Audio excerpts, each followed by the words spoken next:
बाबा आमटे आणि त्यांचे जे विचार होते ते आपल्याला सरांच्या बोलण्यातून कळलेले आहेत. तर यानंतर मात्र आपण GMC नागपूर इथे MBBS केलेलं आहे, आपण गायनिक आहात. तर आपल्याला उच्च शिक्षण घेताना आणखी काही अडचणी आल्या का, किंवा आपल्याला गायनिकच का हवं? खरं म्हणजे जोपर्यंत आपण मेडिकल कॉलेजला जात नाही तोपर्यंत आपली जात कळत नाही. पहिल्यांदा जर मेडिकल कॉलेजला पहिल्यांदा काय कळलं असेल तर माझी स्वतःची जात कळली मला. दुर्दैव आहे पण सांगावं लागेल, कारण कसं असतं ना की काही गोष्टी लपवून नाही होते. आपण जिथे 2% इंटेलेक्च्युअल म्हणतो ना त्या ठिकाणी तुमची जात जेव्हा समजते ना तेव्हा मी पहिल्यांदा हजर होतो. कारण बाबा आमटे, प्रकाश आमटे या सगळ्यांच्या गोष्टीतून मी बाहेर पडलो. तिथे कुठे जात नावाची गोष्ट नव्हती मला. त्याच्यामुळे पहिल्यांदा मला जर धक्का वाटला असेल तर तो धक्का वाटला की अरे आपली पण जात आहे, इथे पण लेडीज होतात, तिथे पण असं होतो, तिथे पण असं होतं. आम्हाला त्या संस्थेमध्ये कसं होतं ना की तुम्हाला सांगतो तर परत एकदा जेव्हा पहिल्या दिवशी आम्ही जेव्हा शिकायला गेलो त्यावेळेला आम्ही असं पंगत होती. प्रकाश भाऊ बसले होते, दीक्षित गुरुजी बसले होते, वैनी बसले होते.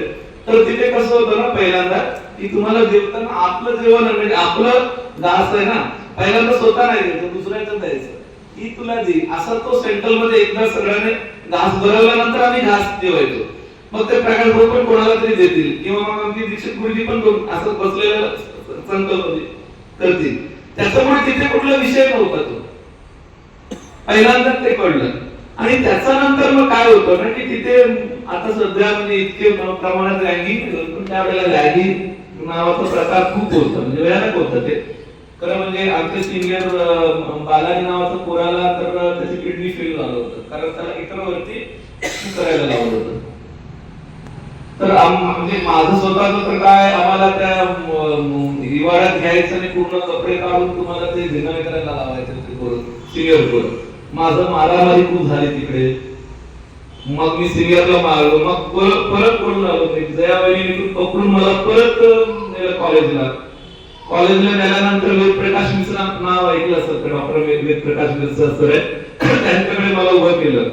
अरे म्हणे वेद म्हणे हा पहिल्यांदा माळ्या मुलगा आला म्हणे एवढ्या स्वतंत्र वर्षात, म्हणजे स्वतंत्र झाल्यानंतर 50 वर्ष झाली होती तेव्हा. तर एवढ्या वर्षात हा पोरगा झाला, आज डॉक्टर नाही झाला तर आपल्याला लहान वाटेल म्हणे. असं काहीतरी कर, हा इथे थांबायला तयार नाही. मग मला वेदप्रकाश मिश्रा सरांनी कॉलेज उभं केलं सिंहला समोर. याला काय करायचं, याला जो कोणी हात लावेल किंवा याचं रॅगिंग केलं त्याला मी सस्पेंड करूया कॉलेजमध्ये.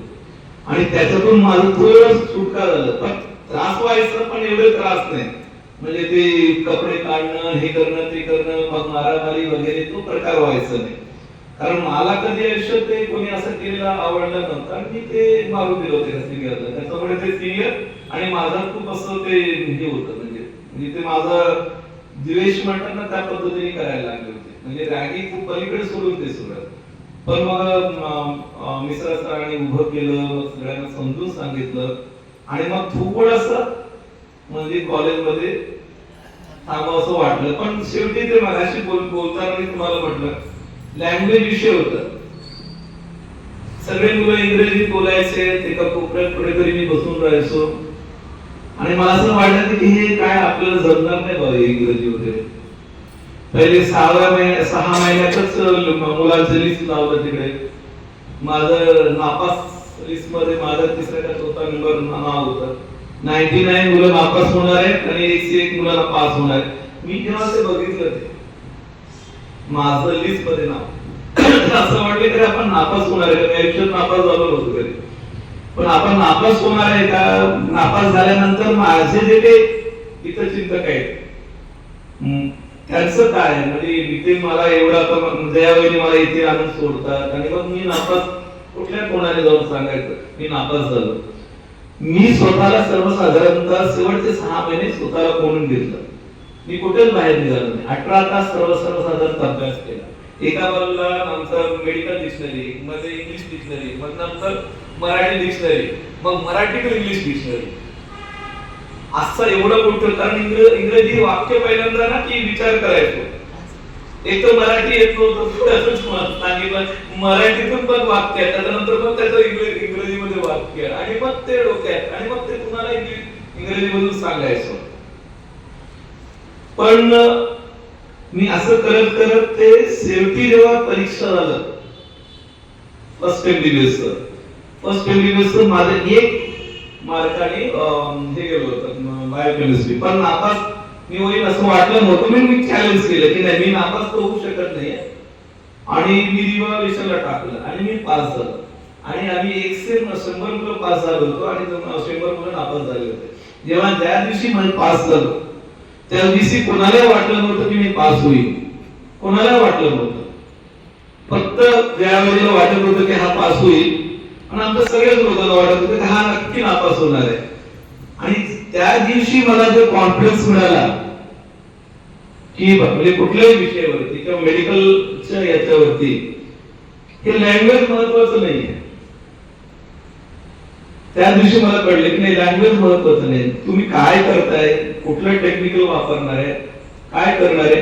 आणि जेव्हा मी मेडिकल कॉलेज सोडलं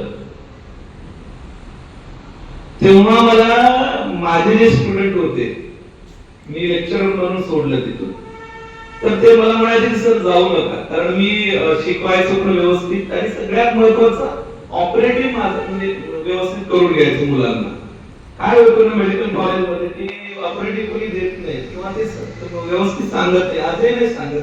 दुर्दैवच आहे मेडिकल कॉलेजचं, सांगू नये. पण काय असतं ना की तुम्हाला चांगले शिकवणारे जर मास्टर असले तर मुलं तेवढंच चांगल्या पद्धतीने शिकतात. आम्हाला जे शिकवणारे चांगले शिक्षक होते म्हणून आम्ही चांगले शिकलो आणि चांगल्या पद्धतीने म्हणजे मी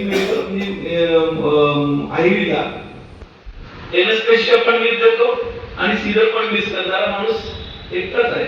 म्हणजे सेंट्रल इंडियामध्ये सध्या तरी एकटाच आहे की एनेस्थेशिया देऊन स्वतः एनेस्थेशिया द्यायचं आणि स्वतः सीझर करायचं किंवा स्वतः प्रोसिजर करायचं हे खूप डिफिकल्ट आहे. 2 टाइम्स रिस्क आहे, 200 टाइम्स रिस्क आहे. एका बाजूला काय म्हणतात ना की ती प्रेग्नंट लेडी आहे, 2 पेशंट आहे, ती काय आपल्याकडे पॅथॉलॉजी डील करायला नाही आलेली असते, ती फक्त तुम्हाला ट्रीटमेंट करायला आलेली असते. ट्रीटमेंट आहे नॉर्मल, तिला असं अपेक्षा असते, तिच्या घरच्यांना अपेक्षा असते, तिथं सगळ्या नातेवाईकांना अपेक्षा असते की ती व्यवस्थित रूपच बाहेर आली पाहिजे. कोणाचं असताना म्हणजे वैद्य मॅडम म्हणजे तुम्ही म्हणत होते ना कोणाकोणाचं काय, तर वैद्य मॅडम म्हणून आजही आहेत म्हणजे काय म्हणतात ना की तिकडे प्रोफेसर आहे, त्यांनी मला एनेस्थेशिया शिकवलं. बाय प्रॉपर एनेस्थेशिया शिकलो मी. असं नाही की प्रयोग कोणावरती केले नाही. मी जेव्हा लेक्चरर होतो 5 वर्ष तेव्हा तिकडे मी स्पायनल एनेस्थेशिया, जनरल एनेस्थेशिया हे सगळं शिकून घेतलं होतं. आणि मग मला इंट्युबेशन मध्ये काय म्हणतात ना की एनेस्थेशिया द्यायचं मी 2 प्रकारे देते. तर जनरल एनेस्थेशिया असतो पूर्ण तुम्ही बेहोश करायचं किंवा स्पायनल एनेस्थेशिया अर्धवट देतो. तर या दोन्ही गोष्टी मी इथून जीएमसी नागपूरला शिकलो होतो म्हणून मी कदाचित मग तिकडे करू शकलो. म्हणजे इतके दिवस व्यवस्थित पद्धतीने सुदैवाने माझा कुठलीही आतापर्यंत मिसहॅप झालेली नाही. तर सांगायचा मुद्दा असा आहे की मेडिकल कॉलेजमध्ये तुम्हाला जे काही डिफिकल्टीज असतात त्या डिफिकल्टीज मधून तुम्ही शिकत राहता. काय तुम्ही शिकताय ते डिफिकल्टीज पेक्षा तुम्ही काय शिकताय, कशाला चॅलेंजिंग आहे. म्हणजे तुम्हाला एक सांगतो अजून एक डिफिकल्टी